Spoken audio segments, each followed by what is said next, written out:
الحمد لله رب العالمين، والصلاة والسلام على سيد الأنبياء وأشرف المرسلين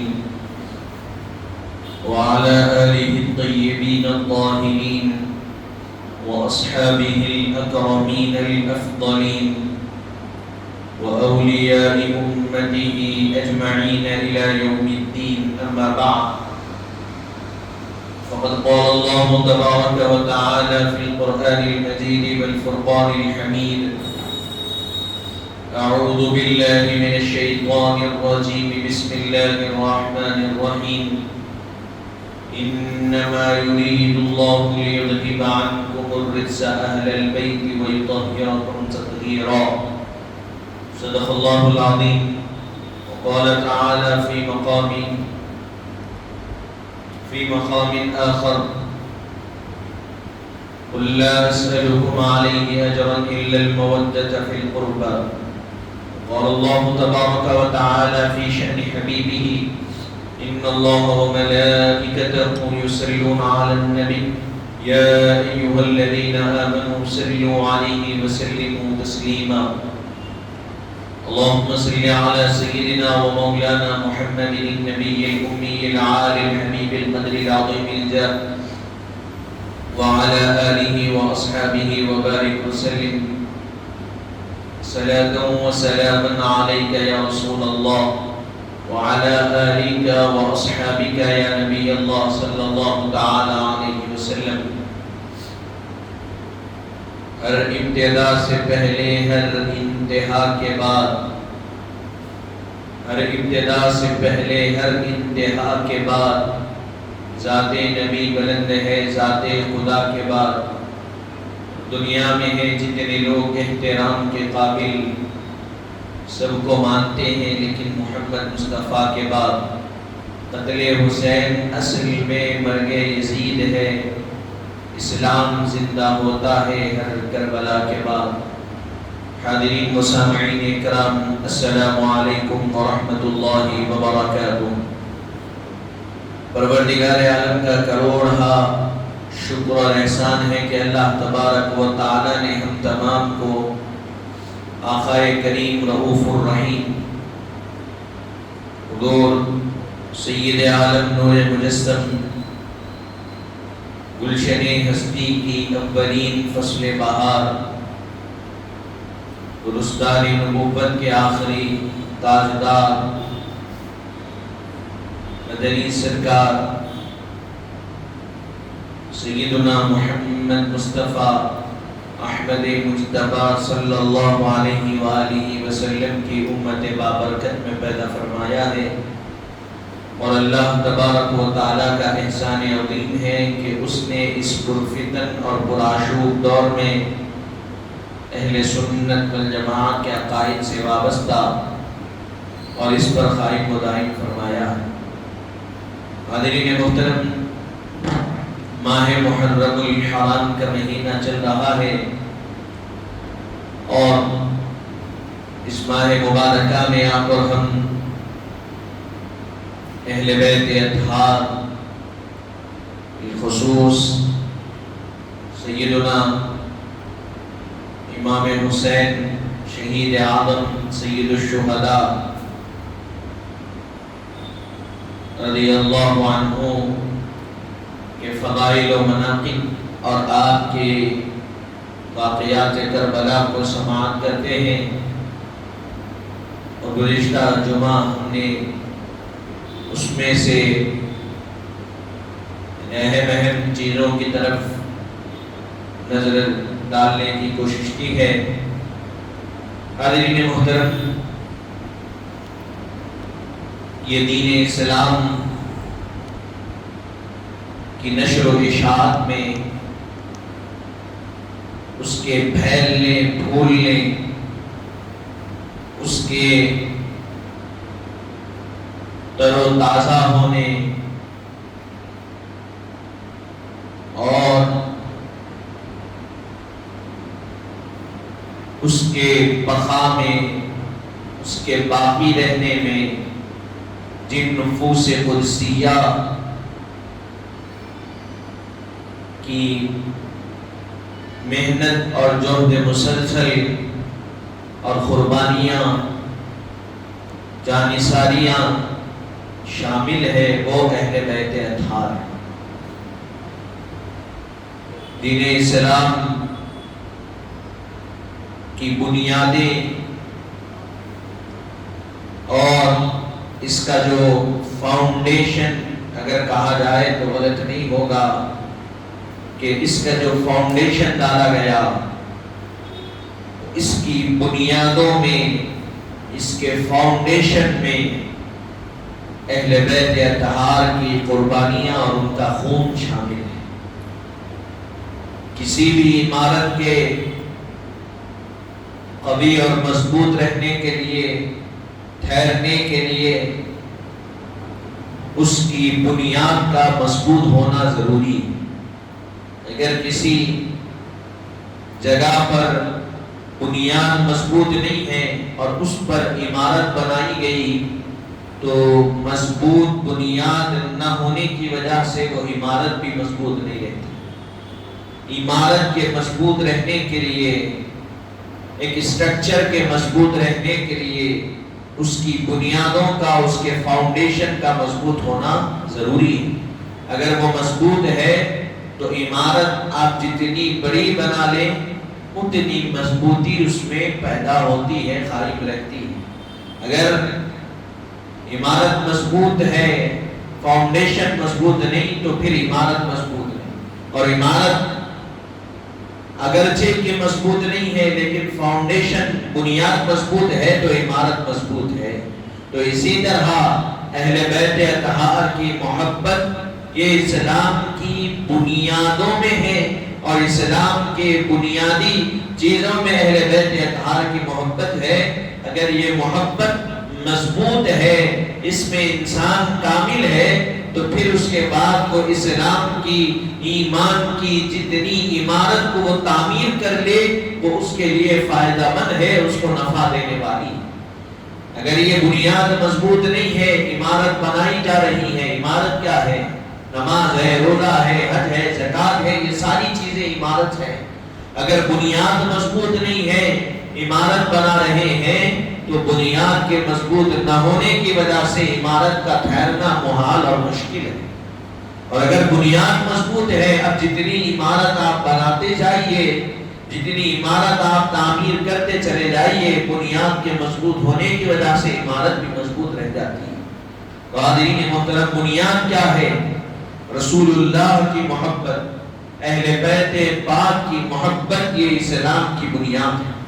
اگر یہ محبتیں، یہ الفتیں، یہ مودتیں سلامت ہے تو پھر اسلام اور ایمان آپ کا اور ہمارا سلامت ہے۔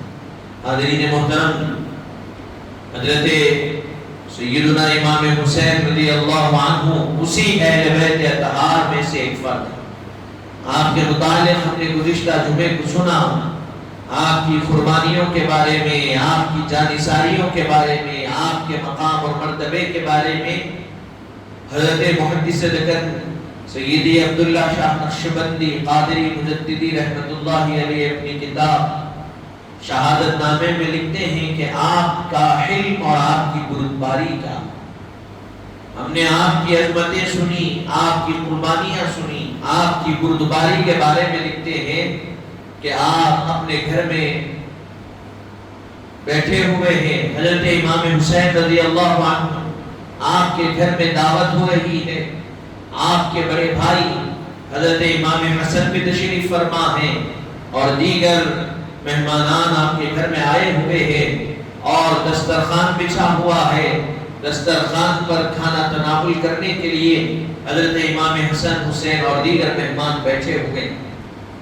جب کھانا تناول کر رہے ہیں تو آپ کے غلام، آپ کا جو غلام گھر میں کام کرنے والا ہے، وہ گرم گرم کھیر بنائی گئی اور کٹورے میں اس وقت جو بھی ہوتا تھا برتن، اس میں وہ کھیر نکالی گئی اور وہ دسترخوان پر رکھنے کے لیے کھیر لایا۔ جیسے ہی وہ دسترخوان پر کھیر رکھنے کے لیے لایا، وہ برتن گرم تھا، اس کے ہاتھ سے پھسلا اور حضرت امام حسین رضی اللہ عنہ کے سر انور پر چہرے مبارکہ اور جسم اطہر پر وہ کھیر گری، گرم گرم، حالت غضب میں، غصے کی کیفیت میں آپ نے اس غلام کو گھورا۔ ذرا آپ اندازہ لگائیے کہ آپ اور میں دعوت میں ہیں، ہمارے پاس وہ تو اخلاق اگر ہم لاکھ کوشش کر لیں نہیں آ سکتے، ہم پیدا ہی نہیں کر سکتے وہ اخلاق، کیونکہ وہ اخلاق وَإِنَّكَ لَعَلَىٰ خُلُقٍ عَظِيمٍ کہہ کر قرآن میں جس ذات مبارکہ کو مخاطب کیا گیا، اس ذات مبارکہ کی تربیت کے اثر میں یہ اخلاق آپ کے اندر پیدا ہے۔ یعنی محمد عربی صلی اللہ علیہ وسلم کی تربیت کا نتیجہ ہے کہ وہ اخلاق آئے۔ ہم وہ اخلاق پیدا نہیں کر سکتے، ہم وہ کردار نہیں لا سکتے، لیکن ہم ان کردار اور اخلاق کو سن کر کچھ نمونہ، کچھ اس کی جھلکیاں ہمارے اندر بھی ہم پیدا کر سکتے ہیں۔ آپ بھی جاتے ہیں دعوت میں، میں بھی جاتا ہوں، ہم دعوت میں بیٹھے، ویٹر جب کھانا لاتا ہے اگر غلطی سے کچھ گر جائے تو ہماری حالات اور ہماری کیفیت کیا ہوگی؟ اگر وہ کھانا آپ کے میرے جسم پر، کپڑوں پر گر جائے تو ہماری، آپ خود سوچئے کہ ہمارا رویہ کیا ہوتا، بدل جاتا ہمارا رویہ۔ کیا دیکھ کر چلنا نہیں ہو رہا، یا پھر اور بھی اس سے زیادہ جملے استعمال کیے جاتے۔ ہم ہوٹل میں جاتے کھانا کھانے کے لیے، جب بیٹھتے ہیں کچھ اگر لانے والے سے گر جائے تو گالی گلوچ کر دیا جاتا ہے، برا بھلا کہہ لیتے ہیں۔ لیکن دیکھو امام حسین رضی اللہ عنہ کے حلم کو، گھر آپ کا، دعوت آپ کی چل رہی ہے، کھانا آپ کے گھر میں بنایا گیا ہے، جب غلام دسترخوان پر کھانا رکھنے کے لیے، کھیر رکھنے کے لیے آتا ہے آپ کا خادم، وہ کھیر کا برتن ہاتھ سے پھسلتا ہے، گرم گرم ہے، امام علی مقام رضی اللہ عنہ کے سر مقدسہ، سر انور پر، جسم اطہر پر وہ کھیر گر جاتی، آپ اس خادم کو گھورتے ہیں تو وہ خادم کہہ اٹھتا ہے وَالْكَاظِمِينَ الْغَيْظَ وَالْعَافِينَ عَنِ النَّاسِ وَاللَّهُ يُحِبُّ الْمُحْسِنِينَ۔ وہ خادم کہتا ہے وَالْكَاظِمِينَ الْغَيْظَ، غصے کو پی جانے والے، وَالْعَافِينَ عَنِ النَّاسِ، لوگوں کو معاف کرنے والے، وَاللَّهُ يُحِبُّ الْمُحْسِنِينَ، اور اللہ تعالی ان سے محبت کرتا۔ جب وہ خادم یہ آیتوں کو، قرآن کی آیتوں کو پڑھتا ہے، امام حسین رضی اللہ عنہ مسکراتے ہیں، اور جیسے ہی خادم کہتا ہے وَالْكَاظِمِينَ الْغَيْظَ، غصے کو پی جانے والے، امام علی مقام فرماتے ہیں کہ میں اپنے غصے کو پی گیا۔ وہ خادم کہتا ہے وَالْعَافِينَ عَنِ النَّاسِ، اور لوگوں کو معاف کرنے والے، امام علی مقام نے کہا کہ میں نے تجھ کو معاف کر دیا۔ وَاللَّهُ يُحِبُّ الْمُحْسِنِينَ، اور اللہ تعالیٰ کی خاطر محبت کرنے والے۔ حضرت امام علی مقام رضی اللہ عنہ ارشاد فرماتے ہیں کہ آج سے میں تجھ کو اپنی غلامی سے آزاد بھی کر رہا ہوں، تو آزاد بھی ہے، اور تو جدھر جانا چاہتا ہے چلا جا، تیرا سارا خرچہ میری ذمہ داری ہے، میں تیرا خرچہ اٹھاؤں۔ حاضرین محترم، غلام، اب سوچئے، ٹھیک ہے غصہ پی جانا، ٹھیک ہے معاف کر دینا، لیکن یہ تو دیکھیے کہ غلام جب کسی آقا کی غلامی میں آتا ہے تو شریعت مطہرہ میں بتلایا گیا کہ غلام آقا کی جب غلامی میں آ جاتا ہے تو اس کا خرچہ آقا کی ذمہ داری ہوتی ہے۔ جو اس کا آقا ہے وہ اس کا خرچہ اٹھاتا ہے، اس کے سارے اخراجات اور سارے معاملات کو پورا کرتا ہے۔ لیکن یہ کیسے آقا ہے امام حسین جو غلامی میں ہیں، اس کو کہہ رہے ہیں کہ میں تجھ کو آزاد بھی کر رہا ہوں، تو جدھر جا کر رہنا چاہتا ہے رہ جائے، اور تو جدھر رہ رہا ہے تیرا جو خود خرچہ آ رہا ہے امام حسین اپنے مال سے تیرا خرچہ کر۔ یہ امام حسین رضی اللہ عنہ کا علم۔ حاضرین محترم، کیا اندازہ لگا سکتے ہیں کوئی، کیا کوئی خیال بھی کر سکتے ہیں اس اخلاق کے، اس کردار کے بارے میں؟ کیا کوئی آج دنیا میں مثال دے سکتے ہیں ایسے اخلاق کی، جیسے امام حسین رضی اللہ عنہ کے اخلاق؟ حضرت امام حسین، حضرت امام حسن اور آپ کے بہن بھائی حضرت عبداللہ، یہ چاروں حج کے لیے جا رہے ہیں۔ مدینے سے نکلے پاپیادہ پیدل سفر کر رہے ہیں مکے کی طرف۔ اس واقعے کو بھی حضرت محدث رکن نے لکھا، مدینے سے پیدل نکلے مکہ جانے کے لیے، جا رہے ہیں راستے میں تو بھوک و پیاس کی شدت بڑھی اور گزرتے گزرتے راستے میں ایک جھوپڑی نظر آئی، اس کے پاس پہنچے، آواز کی تو ایک عورت، ایک خاتون نکلی جھوپڑی میں سے، پوچھا کہ تمہارے پاس کھانے پینے کے لیے کچھ ہے؟ تو وہ عورت کہنے لگی کہ میرے پاس تو کھانے پینے کے لیے کچھ نہیں ہے، ہاں یہ بکری ہے، یہ بکری ہے جو دودھ دیتی ہے، گئی اور اس کا دودھ نتھاری اور دے دی۔ یہ تینوں حضرات دودھ پی لیے، کہا کہ ہماری نہ بھوک مٹی نہ پیاس مٹی، کہا کہ اور کچھ کھانے کے لیے ہے؟ تو عورت نے کہا کہ میرے پاس اس بکری کا دودھ تھا، میں نے پیش کر دیا، اب یہ ایک بکری ہے میرے پاس، میرا گزر بسر سارا اسی پر ہے، اگر آپ چاہتے ہیں تو اس کو ذبح کر کے تناول فرما لیجیے۔ حضرت امام حسین، حسن اور حضرت عبداللہ رضی اللہ عنہما اس بکری کو ذبح کرتے ہیں اور تناول فرما لیتے ہیں، کھا لیتے ہیں، اور پھر کہتے ہیں کہ ہم مدینہ منورہ سے آئے ہیں، ہم خاندان قریش سے ہمارا تعلق ہے، ہم اس کی اجرت اور اس کی قیمت تو یہاں کچھ ادا نہیں کر سکتے، حالت سفر میں ہیں، جب تم کو کسی بھی چیز کی ضرورت ہوگی تو تم جب مدینے آنا تو ہمارے یہاں آنا، ہم تمہاری مدد کر دیں گے۔ چلے گئے، پھر سفر اپنا کنٹینیو کرتے ہوئے مکے کی طرف روانہ ہو گئے۔ اب یہ عورت رات ہوئی اپنی جھوپڑی میں ہے، اس کا شوہر آیا رات میں گھر کو اور پوچھا کہ بکری کہاں ہے؟ تو کہنے لگی کہ 3 لوگ آئے تھے، سفر میں تھے، کھانے کی شدت تھی، پانی کی پیاس تھی، جب انہوں نے مجھ سے دریافت کیا تو میں نے دودھ دیا، ان کا وہ شکم سے اس سے نہ ہو سکے تو پھر میں نے بکری ان کی خدمت میں پیش کر دی، وہ اس بکری کو ذبح کی اور تناول فرما لیے، اور کہا کہ ہم قریش، خاندان قریش سے ہمارا تعلق ہے، جب تم مدینے آنا تو ہم سے ملاقات کرنا۔ اس کا شوہر غصے میں آیا اور کہا کہ ایسے کئی لوگ آ سکتے ہیں، ایسا کوئی آ سکتا ہے کیا؟ کوئی اب تم نے جن کو بکری پیش کر دی وہ تو کھا لیے، کیا تم ان کو تلاش کرتے ہوئے مدینہ پہنچو گی بھی اور کوئی تمہاری حقیقی طور پر مدد بھی کرے گا؟ کوئی ایسا ہو سکتا ہے؟ عورت نے کہا کہ نہیں، ان کے چہرے بڑے معصوم تھے، ان کے چہرے بالکل نورانی نظر آ رہے تھے، میں ان کے چہروں کو دیکھی تو نہیں کہہ سکی، اور مجھے یقین ہے کہ میں جب مدینہ جاؤں گی تو ضرور وہ میری مدد کریں گے۔ کہا کوئی چیز انہوں نے دی علامت کے طور پر، نشانی کے طور پر نہیں، تو پھر وہ تم کو کیسے پہچانیں گے کہ تم نے بکری کھلائی تھی؟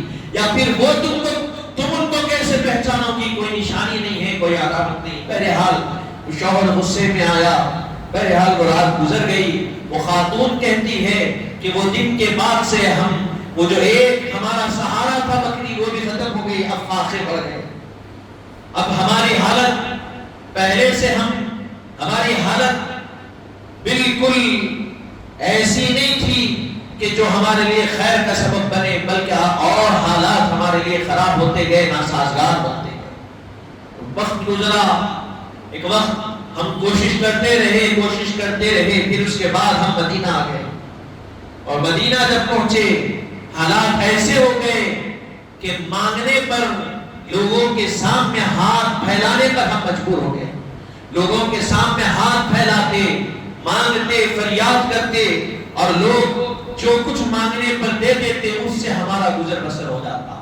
ایسی طرح مانگتے مانگتے گھر پر وہ خاتون پہنچتی ہے، جب دستک دیتی ہے، مانگنے کے لیے ہاتھ پھیلاتی ہے، تو وہ گھر کسی اور کا گھر نہیں، حضرت امام حسین رضی اللہ عنہ کا گھر مبارک۔ جب ہاتھ دستک دیتی ہے، امام حسین رضی اللہ عنہ نکلتے ہیں، جب آپ کی نظر اس بڑھیا پر پڑتی ہے، بوڑھی ہو جاتی ہے عورت، جب نظر پڑتی ہے تو آپ پہچان لیتے ہیں اور پوچھتے ہیں کہ ماں بتا کیا تو مجھے پہچانی؟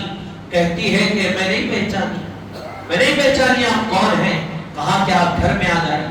گھر میں بلاتے ہیں اور سارا واقعہ بیان کرتے ہیں کہ میں وہ ہوں جو راستے میں ایک رات میں ایک مقام پر تیرا مسافر تیرا مہمان بنا تھا حالت سفر میں، تو نے دودھ بھی پلایا تھا بکری کا، اور بکری کے گوشت سے ہماری ضیافت کی تھی۔ عورت کی ہاں مجھے یاد ہے وہ واقعہ۔ حضرت امام حسین فرماتے ہیں کہ تم اس وقت ہم تمہارے مہمان تھے، تم نے ہماری ضیافت کی تھی، آج تم ہمارے مہمان ہیں تو ہم تمہاری ضیافت کرتے ہیں۔ حکم دیا کہ کھانا بنایا جائے، کھانا بنایا پکایا گیا بہترین، اس کے دستر اس کے سامنے دسترخوان بچھایا گیا، بہترین کھانا اس کو پیش کیا گیا۔ جب وہ کھانے سے فارغ ہو گئی، وہ جانے کے لیے اٹھی تو حضرت امام حسین رضی اللہ عنہ نے 1000 سونے کے سکے اس کو تحفتاً پیش کیے، تحفتاً 1000 سونے کے سکے پیش کیے، خوشبو بھی رکھ لی اور کہا کہ مائی صرف اتنا ہی نہیں، 1000 بکریوں کا ریوڑ بھی میں تجھے دے رہا اور اس کی حفاظت کے لیے غلام بھی دے رہا ہوں، وہ غلام تو جہاں رہتی ہے وہاں تک آئیں گے اور ان بکریوں کو پہنچا دیں گے۔ خوش ہو گئی، 1000 سونے کے سکے ملے، 1000 بکریاں ملے۔ عورت اجازت چاہی جانے کے لیے، امام حسین نے کہا کہ مائی اجازت نہیں، صرف میں اکیلا تیرا مہمان نہیں بنا تھا، میرے بڑے بھائی بھی تیرے مہمان تھے، اب یہاں سے تو میرے بڑے بھائی کے پاس جا، اگر میں تیری ضیافت کر کے چھوڑ دوں گا تو بڑے بھائی مجھ سے پوچھیں گے میں کیا جواب دوں گا، تو اب یہاں سے آپ میرے بڑے بھائی کے پاس جائیے۔ وہ عورت حضرت امام حسن کے پاس جاتی ہے، حضرت امام حسن اس کی ضیافت کرتے ہیں، کھانا پیش کرتے ہیں، اور آپ بھی 1000 سونے کے سکے، 1000 بکریاں اس کو ہدیۃً پیش کرتے ہیں۔ اور حضرت امام حسن، اب وہ عورت کہتی ہے کہ اجازت دیجیے میں جانا چاہتی ہوں۔ حضرت امام حسن فرماتے ہیں کہ ہم دونوں بھائی نے تو پیش کر دیا، ہمارے بہن بھائی بھی اس سفر میں ہمارے ساتھ تھے، اگر ہم یہاں سے ان کے پاس نہیں بھیجیں گے تو وہ ہم سے گلا شکوہ کریں گے، یہاں سے آپ کو ہمارے بہن بھائی کے پاس جانا ہوگا۔ وہ خاتون جو مانگنے کے لیے مدینے میں داخل ہوئی تھی، مانگتے مانگتے ہر گھر پہ ہاتھ پھیلاتے پھیلاتے امام حسین کے گھر پر پہنچی، تو دیکھو یہ اہل بیت اطہار کے اخلاق و کردار، وہ عورت تو نہیں پہچانی، کوئی امانت اس کے پاس نہیں تھی، کوئی نشانی اس کے پاس نہیں تھی، لیکن ایک نظر میں حضرت امام حسین نے پہچان بھی لیا، اپنے گھر میں ضیافت بھی کی، کھانا بھی کھلایا، اور 1000 سونے کے سکے 1000 بکریوں کا اس کو ریوڑ اس کو دے دیا۔ پھر بھائی کے پاس پہنچ بھیجے، حضرت امام حسن نے بھی 1000 بکریاں دی اور 1000 سونے کے سکے اس کو عطا کیے، اور پھر وہاں سے آپ کے بہن بھائی حضرت زینب کے شوہر کے پاس پہنچتی ہے رضی اللہ عنہ۔ حضرت زینب رضی اللہ عنہ کے شوہر پوچھتے ہیں کہ حضرت حسین نے کیا کیا، حضرت حسن نے کیا دیا؟ وہ عورت کہتی ہے کہ 1000 سونے کے سکے دیے، 1000 بکریاں دی، تو فرمایا ہم ان کے بہن بھائی ہیں، ہم تم کو 2000 سونے کے سکے اور 2000 بکریوں کا ریوڑ تم کو دے رہے ہیں۔ وہ عورت، آپ سوچئے، کوئی کیا اندازہ بھی کر سکتا ہے کہ ایک وقت تھا گزرتے راستے میں کوئی کچھ کھلا دے کوئی کچھ پلا دے تو کیا اس کا بدلہ کوئی ایسے بھی ادا کرتا ہے دنیا میں؟ نہیں ادا کرتا۔ ہم بھی ہے کہیں گزرے، سفر کرتے ہوئے کہیں سے کہیں پہنچے، کچھ نہیں ہے، کوئی ہے پانی پلا دیتا ہے، کوئی ہے کھانا کھلا دیتا ہے، اس کو یاد بھی رکھنا، پھر اس کے بعد جب وہ ہمارے گھر پر دستک دے تو اس کی اس طرح مدد کرنا، یہ خاصہ صرف اہل بیت نبوت کا ہی خاصہ۔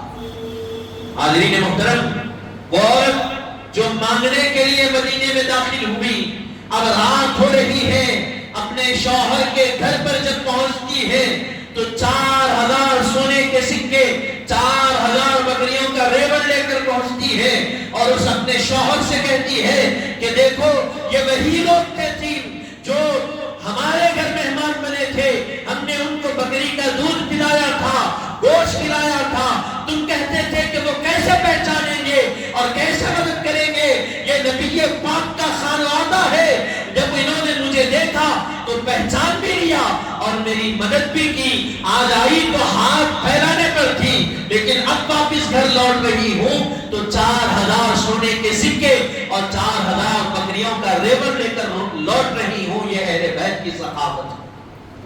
حاضرین محترم، یہ اہل بیت اطہار، یہ حضرت امام حسن اور حسین رضی اللہ عنہما کی ذوات مبارکہ۔ حاضرین محترم، کرب و بلا کے میدان میں اس سخاوت کے پیکر کو، اس بردباری اور حلم کے پہاڑ کو شہید کیا گیا۔ حضرت امام حسین رضی اللہ عنہ کو کربلا کے میدان میں جب شہید کیا گیا، آپ نے گزشتہ سنا ہوا واقعات کو سنے۔ آپ کے سر مبارکہ کو ایک یہودی کے گھر میں رکھا گیا۔ میں اس کربلا کے بعد کے چند واقعات آپ کے سامنے رکھنے کی کوشش کروں گا جتنا بھی وقت باقی۔ جب کوفہ کربلا کی سرزمین سے اہل بیت اطہار کے سروں کو لے کر، جسموں کو وہیں چھوڑ دیا گیا، سر مبارکہ کو، سروں کو لے کر نکلے، بازاروں میں پھراتے ہوئے کوفہ اور جو دارالحکومت کے پاس جانا تھا، رات کا وقت ہو گیا تو قیام کے لیے ایک گرجا گھر کے پاس پہنچے۔ عیسائی تھا، اس کے گھر کے پاس پہنچے اور کہا کہ دیکھو، ہم رات میں یہاں قیام کریں گے، صبح ہوگی تو ہم چلے جائیں گے۔ وہ عیسائی نے اہل بیت اطہار امام حسین رضی اللہ عنہ کے سر مبارکہ کو دیکھا، کہا ٹھیک ہے، میں اجازت دیتا ہوں رہنے کی، شرط یہ ہے کہ یہ سر مبارک رات بھر میرے پاس رہے گا، تم اس سر کو میرے پاس رکھ دو اور تم جہاں رہنا چاہتے ہو رہے، میرا پورا گھر تمہارے پاس، تمہارے لیے۔ بہرحال یزیدی لشکر نے کہا کہ سر رات کی تو بات ہے، صبح یہ سر واپس کر دینا، وہ سر حوالے کر دیا۔ وہ شخص سر مبارکہ کو لے کر گھر میں پہنچتا ہے، گھر کے ایک اندرونی حصے پہ جہاں گرجا گھر ہے وہ عیسائیوں کا، اس میں کچھ تبرکات ان کے نظریے کے مطابق ہوتے ہیں، تو اس کمرے میں پہنچتا ہے، سر مبارکہ کو ایک دشت میں رکھ کر اس کو غسل دیتا، سر مبارکہ کو غسل دیتا ہے، دھوتا ہے، اور جب رکھ کر بیٹھ جاتا ہے تو کیا دیکھتا ہے کہ وہ سر مبارکہ سے آسمان تک ایک نور جا رہا، وہ سر سے آسمان تک نور کی شعائیں ٹوٹ رہی ہے۔ جب اس منظر کو دیکھا تو اور بھی مناظر اس کے سامنے کھلے، اور بھی نقوش قدسیہ اس کو نظر آنے لگی۔ جب وہ مناظر کو دیکھا تو وہ سر مبارکہ کی ان کیفیت اور ان حالت کو دیکھا تو وہ سر مبارکہ کے اس حالت کو دیکھ کر کلمہ مبارکہ کو پڑھ کر مسلمان ہو کر داخل اسلام ہو جاتا۔ حاضرین محترم، سر مبارکہ جسم مبارک سے جدا ہے، اس کے گھر میں رکھا گیا، اور کیا دیکھتا ہے کہ سر مبارکہ سے آسمانوں تک نور نکل رہا ہے، نور آ رہا ہے اور جا رہا ہے۔ جب ان کیفیتوں کو دیکھا تو سمجھ گیا کہ یہ سر کسی عام شخصیت کا سر نہیں ہے، جس کے نور سر مبارکہ سے نور نکل کر آسمان کو روشن کیے ہوئے ہے، یہ رسول پاک کے نواسے کا سر مبارک ہے، اسی رسول پاک کا کلمہ پڑھ کر داخل اسلام ہو جاتا۔ حاضرین محترم، کربلا کے میدان میں اہل بیت اطہار کو شہید کر دینے کے بعد جب صبح ہوئی، سر مبارک تھا، پھر ابن زیاد کے دربار میں سر مبارک کو لے کر جب پہنچے تو وہ سر مبارکہ پر لکڑی سے ہونٹوں کو تکلیف دینے کی کوشش، منہ میں لکڑی کو ڈالنے کی کوشش کرتا رہا، طرح طرح کی تکلیفیں دی۔ پھر اس کے بعد وہ سر مبارکہ اس کے قریب لایا گیا۔ کتابوں میں اور تاریخ میں یہ واقعات لکھے کہ وہ سر مبارکہ کو اپنے گود میں لیا، گود کے پاس لیا، وہ سر مبارکہ سے خون کا خطرہ ٹپکتا ہے تو فرمایا گیا کہ وہ خون کا خطرہ اس ظالم اور اس بدبخت کے لیے ایسا اثر کرتا ہے جیسے تیزاب اثر کرتا ہے، اس کی ران پر خطرہ ٹپکتا ہے اور سوراخ کرتے ہوئے پیر کے اس پار نکل جاتا۔ دونوں واقعات آپ کے سامنے ہیں، آپ اندازہ لگائیے، جس کے دل میں نبی کی ذری محبت ہے، یہی سر مبارک جو جسم سے جدا ہے، اس کو اسلام کی دولت سے سرفراز کر رہا ہے، جو ظاہری طور پر کلمہ پڑھنے والا ہے، جس کے دل میں نہ سر مبارکہ کی تعظیم ہے نہ آپ کا ادب ہے، تو یہی ایک خون کا خطرہ اس کے لیے تیزاب کا اثر کر رہا۔ حاضرین محترم، یہ اہل بیت اطہار رضوان اللہ علیہم اجمعین، کربلا میں جب یہ واقعات ہوئے تو اس کے بعد نماز رسول کو شہید کرنے کے بعد، 72 جانثاروں کو شہید کرنے کے بعد اب بھی ان کا دل نہیں بھرا، کیونکہ اب کیا تھا، یزید کے دربار میں جب یہ سر مبارک پہنچا تو افواہ پھیلا دی کہ یہ لٹیرے تھے، لوٹنے کے لیے آئے تھے، بغاوت کرنے کے لیے آئے تھے، ان کو قتل کر دیا گیا ہے۔ بہرحال یہ سارے معاملات جب ہوئے، یزید کے دربار تک جب پہنچے، وہاں ابن زیاد کے دربار میں بے ادبیاں، پھر اس کے آگے جب پہنچتے گئے وہی بے ادبیوں کا سلسلہ چلتا رہا۔ یزید کے دربار میں پہنچے تو کہا کہ یہ معاملات تھے، اسی لیے کہا گیا، اب اس کو کرنے کو تو واقعہ کرا دیا، حکم دینے کو دے دیا، اور اس کے حکم پر جو واقعہ رونما ہونا تھا ہو گیا، لیکن اب ہیبت طاری ہوئی، اب دل گھبرا رہا ہے کہ کیسے میں لوگوں کو فیس کروں گا، کیسے لوگوں کے سامنے اس کا جسٹیفیکیشن لوں گا، اور اس واقعے کو کیسے میں لوگوں کے سامنے پیش کروں گا کہ میں نے کیوں کیا، کیا وجہ پیش کر سکوں گا۔ کوئی وجہ نہ مل پائی، کہا کہ یہ لٹیرے تھے، یہ وہ تھے، یہ تھے۔ بہرحال لوگ سمجھ گئے جو دور دراز کے تھے کہ یہ کوئی لٹیرے نہیں تھے، یہ دین کے تحفظ کے لیے آئے تھے، تم نے محض اپنی سلطنت کے لیے اور اپنی انا پر تم نے ان نفوس قدسیات کو شہید کرایا۔ حاضرین محترم، بہرحال امام حسین کو شہید کرنے کے بعد یہ جو یزید پلید ہے، یہ صرف امام حسین کی شہادت تک نہیں رکھا، آپ کے لبوں کو تکلیف دینے لگا، آپ کے لبھائے مبارکہ پر چھری سے ہلانے لگا۔ حضرت محدث نگر ان واقعات کو لکھتے ہیں کہ ایک یہودی، ایک عیسائی، ایک یہودی اس کے دربار میں عالم تھا، بیٹھتا تھا، وہ اٹھا اور کہا کہ یہ کس کا سر ہے؟ پوچھا کہ یہ کس کا سر مبارکہ ہے جو جس کی بے ادبی کر رہا، جس کے ساتھ تو ایسا کر رہا ہے؟ کہا کہ یہ علی کے بیٹے کا سر، یہ حسین ابن علی ہے۔ ہاں، ان کی والدہ کون ہے؟ ہاں، ان کی والدہ فاطمہ۔ پھر پوچھا کہ حضرت فاطمہ کی والدہ کون ہے؟ تو فرمایا حضرت فاطمہ کے والد کون ہیں؟ تو فرمایا حضرت فاطمہ کے والد محمد رسول اللہ صلی اللہ علیہ وسلم۔ وہ عیسائی یہودی عالم تھا، اٹھا اور اپنے سر پر ایک ہاتھ سے مارا اور کہا کہ بدبخت، تجھے معلوم میں کون ہوں؟ کہا کہ تو یہودی ہے؟ کہا کہ ہاں میں یہودی ہوں، لیکن بنی اسرائیل میں سے ایک نبی کی اولاد میں سے ہوں، اور پوری بنی اسرائیل، پوری یہود اس وقت جتنے زمین پر ہے وہ سارے میرا ادب کرتے ہیں، اور جتنے میرے گھر کے سامنے سے گزرتے ہیں میرے گھر کی چوکھٹ کو چومتے ہیں، اس لیے کہ میرا تعلق بنی اسرائیل سے ہے، میرا تعلق بنی اسرائیل کے ایک نبی سے میرا خاندانی تعلق ہے، تو اس قدر میرا ادب کیا جاتا ہے، میرا احترام کیا جاتا ہے کہ میرے گھر کی چوکھٹ کو چومتے ہیں، اور مجھ سے جب کلام کرتے ہیں تو شفقت کے ساتھ کرتے ہیں اور میرا ایسا ادب کرتے ہیں۔ اور تو بتا تو کس کو شہید کیا؟ اور میں جس نبی کی خاندان میں ہوں وہ میرے نبی کو، میرے جد کو گزرے ہوئے ایک زمانہ گزر گیا عرصے دراز، اور کئی دور کی نسلوں میں ان کی اولاد میں آتا ہوں، میرا اتنا ادب میرے ماننے والے اور ہمارے نبی کے ماننے والے کرتے ہیں، اور تیرے نبی کا، تو جس کا کلمہ پڑھتا ہے، ان کا وصال ہو کر کتنا وقت ہوا؟ 50 سال ہوئے۔ فرمایا کہ 50 سال میں تیرے ایمان کی یہ حالت کہ تو ان کے نواسے کو شہید کر دیا اور ان کے سر مبارکہ کے ساتھ اس قدر بے ادبی کر رہا ہے، سوچ تو کیا کر رہا۔ نکل گیا دربار۔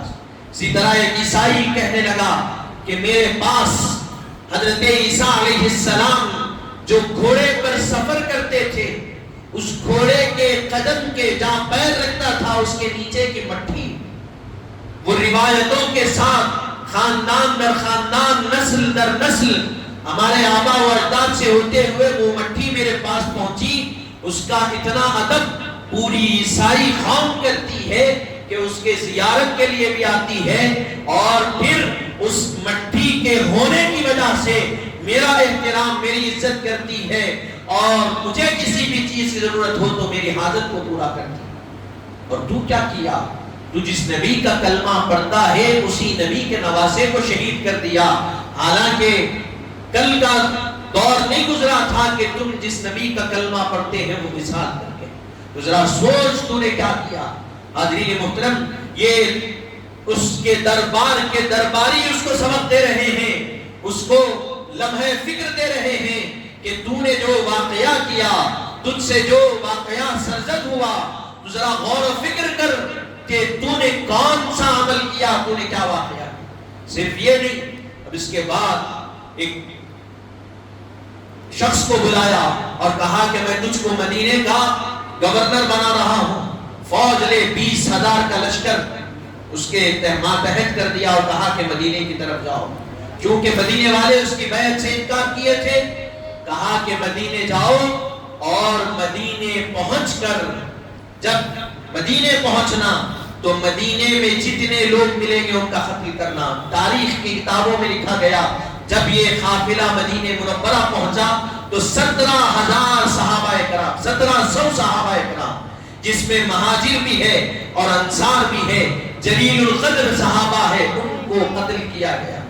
اس میں سے قریب 150 کے قریب صحابہ کرام وہ تھے جو قرآن مجید کے حافظ تھے، ان کو شہید کیا گیا۔ پھر اس کے بعد وہ جو شخص کو گورنر بنایا، اس نے کہا کہ میں تم پر مدینے کی عورتیں حلال کرتا ہوں، تم جو چاہے ان کے ساتھ کرنا۔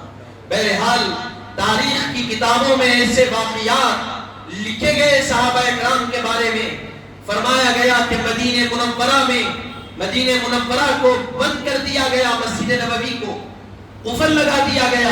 اب صحابہ کرام رضوان اللہ علیہم اجمعین نہ مدینے میں اندر جا سکتے نہ اندر سے باہر آ سکتے۔ ایک جلیل القدر صحابی ضعیف ہو چکے تھے، وہ مدینے منورہ میں رک گئے، اندر حجرہ مبارکہ میں۔ اور آپ کو معلوم ہونا چاہیے وہ مدینے منورہ ماہ ذوالحج میں ہم نے اس کے فضائل کو سنے۔ رسول پاک کی جو مزار مبارکہ ہے وہ عرش معلی سے بھی اعلیٰ و افضل زمین ہے، وہاں پر اذان کو بند کرایا گیا، وہاں پر اس سرزمین کے احترام کو، اس کی عزت کو پامال کیا گیا۔ حضور نے ارشاد فرمایا، حدیث مبارکہ میں ہے، جو میرے بال کی بے ادبی کرے، میرے جسم کے بال کی بے ادبی کرے، یا جو مدینے منورہ میں رہنے والے کو ستائے، تکلیف دے، کیونکہ وہ میرا پڑوسی ہے، تو فرمایا اس کا خاتمہ ایمان پر نہیں ہو۔ علماء کرام کا متفقہ فیصلہ ہے، ہر مکتب فکر کے عالم کا، حضور کریم صلی اللہ علیہ وسلم جو لباس اپنے جسم پر زیب تن فرماتے، جو جبہ آپ پہنا کرتے، فرماتے ہیں علماء کرام اگر کوئی اس جبے کو حقارت کی نظر سے یہ کہہ دے کہ وہ جبہ میلا ہے، الیاذ باللہ، تو فرمایا وہ کافر ہے، اس کا ایمان سے تعلق نہیں۔ ارشاد فرمایا، علماء فرماتے ہیں کہ حضور جو جوتی اپنے پیر میں پہنتے تھے، نعلین جس کو کہا جاتا، حدیث مبارکہ میں اس کے متعلق بڑے فضائل اس کے بیان کیے گئے۔ فرمایا اگر اس نعلین کے جملے کو اگر بگاڑ کر، علماء کا اس پر متفقہ فیصلہ ہے، کوئی نعیل کر دے یعنی جتڑی کہے، اس کی بے ادبی کرے، تو فرمایا اس کا خاتمہ ایمان پر نہیں ہوتا۔ حاضرین محترم، ذرا اندازہ لگائیے، جس نبی پاک کے جسم مبارکہ سے لگے ہوئے کپڑے کی بے ادبی، صرف یہ کہا جائے کہ وہ میلا تھا تو اس کا ایمان سلامت نہیں رہتا۔ جو رسول پاک اپنے پیروں میں نعلین مبارک پہنتے ہیں اس کی بے ادبی کرے تو ایمان باقی نہیں رہتا۔ جو رسول کریم علیہ السلام کے جسم مبارکہ کے بال کی بے ادبی کرے تو ایمان باقی نہیں رہتا۔ جس رسول پاک کے شہر مبارکہ کے لوگوں کو ناحق تکلیف پہنچائے، اس لیے کہ حضور فرماتے ہیں یہ میرے پڑوسی ہے، اگر کوئی ان کو تکلیف پہنچائے گا تو اس کا ایمان سلامت نہیں ہے۔ تو آپ سوچئے کہ یہ جو بدبخت ہے یہ ساری چیزوں کو ایک ساتھ کیا، حضور کے شہر والوں کو تکلیف بھی پہنچایا، مسجد نبوی میں اذان کو بند کرایا، گھوڑوں کو بندھا مسجد نبوی میں، اور وہاں پر صحابہ کرام جو موجود تھے ان کو قتل کیا۔ ایک ضعیف صحابی تھے، ان کے گھر میں داخل ہوئے، کچھ ان کے گھر میں نہیں ملا، کوئی مال نہیں ملا، کچھ نہیں ملا لوٹنے کے لیے۔ تو کیا کیا؟ وہ صحابی کہنے لگے میرے پاس کچھ نہیں ہے، چلے جاؤ۔ تو یہ اس کی فوج کیا کی؟ آپ کی داڑھی کو پکڑ کر، کھینچ کر، نوچ کر بھیری آپ کو تماچا رسید کیا اور کہا، ان کو تکلیف دی، اور اسی طرح بالوں کو کھینچتے ہوئے گھر سے باہر لا کر چھوڑ دیا۔ حاضرین محترم، یہ سارے واقعات کتابوں میں موجود ہیں۔ اس طرح کا ظلم اہل بیت پاک کو شہید کرنے کے بعد، ان نفوس قدسیہ کو قتل کرنے کے بعد، پھر یہ مدینہ منورہ پر یہ ظلم اور زیادتی کی گئی۔ حاضرین محترم، بتانے کا مقصد کیا ہے کہ اسلام کی تعلیمات کو بدلنے اور تبدیل کرنے کی جو ناپاک کوشش کی گئی تھی، امام حسین رضی اللہ عنہ نے اس ناپاک کوشش کو ناکام بنانے کے لیے اپنی جان کی، اپنے اہل و عیال کی قربانی پیش کی۔ آخر میں آپ کے سامنے بس ایک حدیث مبارکہ رکھ رہا کہ ان کی محبت ارشاد فرمایا حضور، یہ گزشتہ جمعہ بھی میں نے رکھا، پھر رکھ رہا، اس لیے کہ اہل بیت کون ہے یہ سمجھے۔ یہ آپ کے میرے گھر والے نہیں ہیں، یہ آپ کے آپ ہم ہیں، ہمارے بیٹے، آپ کو بھی بچے ہوں گے، آپ کو بھی بھائی ہوں گے۔ کیا آپ چاہیں گے کہ کوئی اگر آپ کے بھائی کو قتل کر دے تو آپ برداشت کر سکتے ہیں؟ کوئی آپ کے 6 مہینے کے بچے کو قتل کر دے تو آپ برداشت کر سکتے ہیں؟ انہوں نے اپنے بھائیوں کو، اپنے بیٹوں کو، اپنے بھانجوں کو، بھتیجوں کو سب کچھ قربان کیا۔ اس لیے کوئی ذاتی مفاد کے لیے نہیں، کوئی دنیا کے فائدے کے لیے نہیں، کوئی سلطنت کے لیے نہیں، کوئی حکومت کے لیے نہیں، بس دین اسلام کے لیے۔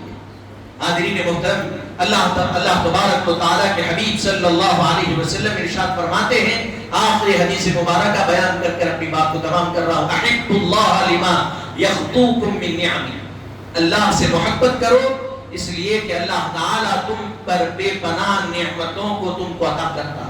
اللہ تعالیٰ سے محبت کرو اس لیے کہ اللہ نے تم پر بے پناہ نعمتیں تم کو عطا کی۔ وَأَحِبُّونِي بِحُبِّ اللَّهِ، اللہ سے محبت کرو اس لیے کہ اللہ نعمتیں عطا کرتا۔ پھر آگے ارشاد فرمائے مجھ سے محبت کرو، مجھ سے محبت کرو، کس لیے؟ اللہ کی محبت کی خاطر مجھ سے محبت، بحب اللہ، یعنی تم جس اللہ سے محبت کر رہے ہو نعمتوں کے ملنے کے بعد، وہ اللہ کا میں محبوب ہوں، جب تک مجھ سے محبت نہیں ہوگی اللہ کی محبت تم کو حاصل نہیں ہوگی۔ پھر آگے حدیث مبارکہ میں ارشاد فرمایا وَأَحِبُّ أَهْلَ بَيْتِي بِحُبِّي، اور میری اہل بیت سے محبت کرو اس لیے کہ میں اہل بیت کو اپنا محبوب رکھتا ہوں۔ جس طرح میری محبت کے بغیر خدا کی محبت ملنا محال ہے، اسی طرح اہل بیت کی محبت کے بغیر میری محبت ملنا محال ہے، ناممکن ہے۔ تو حاضرین محترم، حضور نے طریقہ بتایا اہل بیت سے محبت۔ حضور نے ارشاد فرمایا جو حسنین کریمین سے محبت کرتا ہے وہ مجھ سے محبت کرتا ہے، اور جو مجھ سے محبت کرتا ہے اللہ اس سے محبت کرتا ہے۔ جو ان سے بغض رکھتا ہے وہ در حقیقت مجھ سے بغض رکھتا ہے، اور جو مجھ سے بغض و دشمنی رکھتا ہے اللہ تعالیٰ اس سے دشمنی رکھتا ہے۔ اب آپ کا ہمارا اختیار ہے کہ ہم اگر محبت کریں گے تو اہل بیت حضرت حسنین کریمین کی محبت میں حضور کی محبت، اور حضور کی محبت جب حاصل ہوئی تو اللہ ہم سے محبت کرنے والا بنتا ہے۔ حاضرین محترم، یہی اپنی بات کو تمام کرتے ہوئے دعا کرتا ہوں کہ مولا تعالیٰ جو کچھ کہا گیا سنا گیا کہنے سننے سے زائد اللہ رب العزت عمل کی توفیق عطا فرمائے۔ اہل بیت اطہار کی حقیقی زندگیوں سے ہم کو متعارف ہونے کی اللہ تعالیٰ سعادتی نصیب فرمائے۔ ہماری دعاؤں کو اپنے فضل و کرم سے قبول فرما بحرمت سید الانبیاء والمرسلین والحمد للہ رب العالمین وما علینا الا